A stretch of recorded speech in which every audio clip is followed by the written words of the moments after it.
Okay, so guys, we're ready to kind of start dealing with our drawing, but there's just a couple more steps we need to do. What you need to do is you need to take pieces of masking tape. So take a piece of masking tape, and you'll need 2 pieces. I'm going to kind of put this off to the side here. Now, the tape as it is right now is super, super sticky, okay? And the problem with that is that if I use it on anything that I have here is that it might take up some of the paper with it. So what you want to do is, if you got like a sweatshirt, jeans on, or something like that, you want to take your masking tape, put it on your shirt, your pants, or your jeans, and you want to basically take some of the, this is kind of like, pay for one, get 2 things. You want to take some of the sticky off, and you'll take some of your lint off at the same time. So it's a win-win. You want to do that with both pieces. So essentially our goal is just to take some of the sticky off. So it's just not strong tape.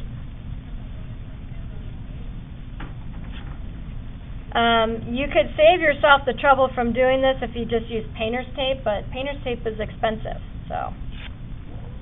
Alright, so what I'm going to do is I'm going to use this on my blockers. Okay? And so as you can see, when you stick this on your photograph, you're going to be looking at 4 squares at one time. Okay, so the small blocker goes on your photograph. And the big blocker goes on your drawing. And so what I would do, let me make some more room here.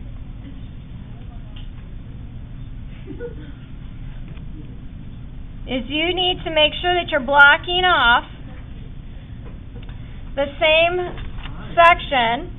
So I'm blocking off 1 and 2, the first 4 squares here up in the top left corner here, and I'm doing the same thing in my drawing. So you always want to make sure you're doing this, blocking off the same areas, okay? Now, as you can see, here in this particular section, I don't have anything to draw because it's all pretty much just going to end up black. So in that situation, I have nothing to draw there. So I can actually move on to the next 4. Now, if you look at this, on this one, and I don't know if it shows up on the video or not, I do have a little area here on the eye, like the area above the eye that shows up. So I will be drawing in that part.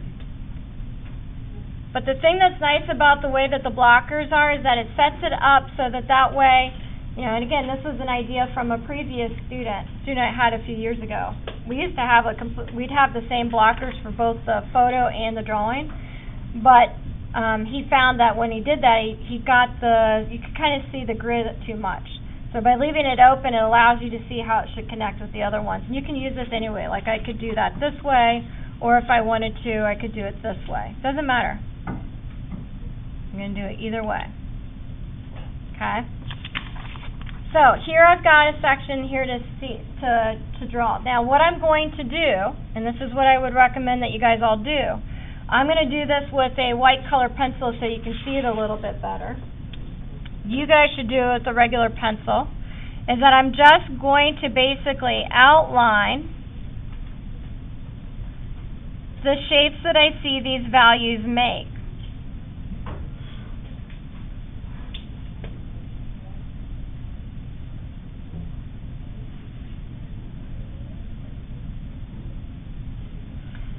And so, in some areas I might not necessarily outline.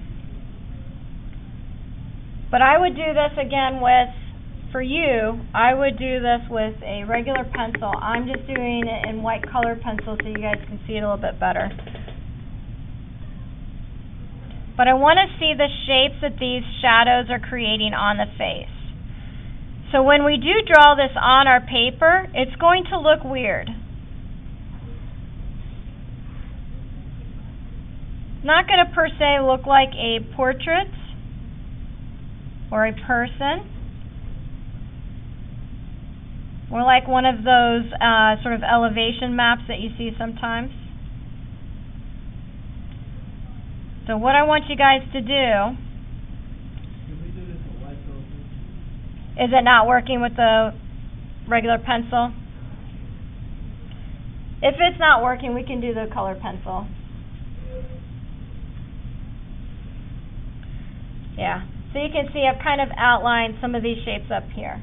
So what I want you guys to do is spend some time outlining some of these big shapes. Like when you get into like areas like the eyebrows, I'm probably not going to outline necessarily all of this, just the parts that I feel like I need a little help with. So I'm not going to necessarily do everything, just really am more interested in the shapes that I see on the face.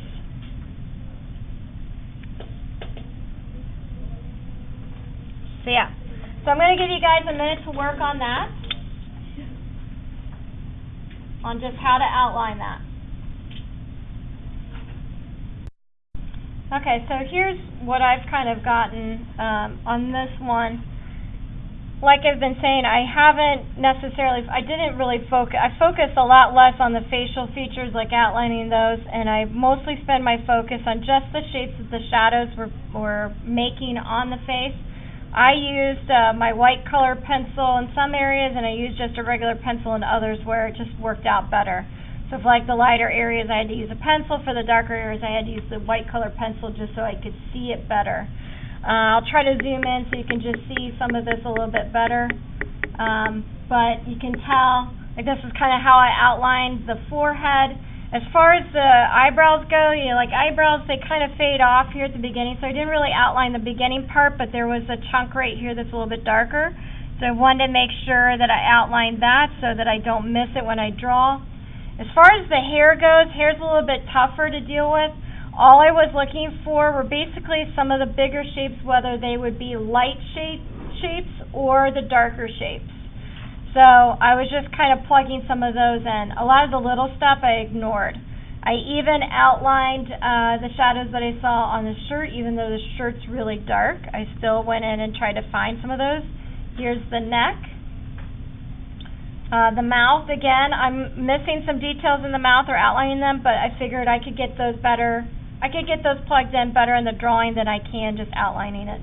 But you can see on the dark side of the face how I kind of outlined those shapes.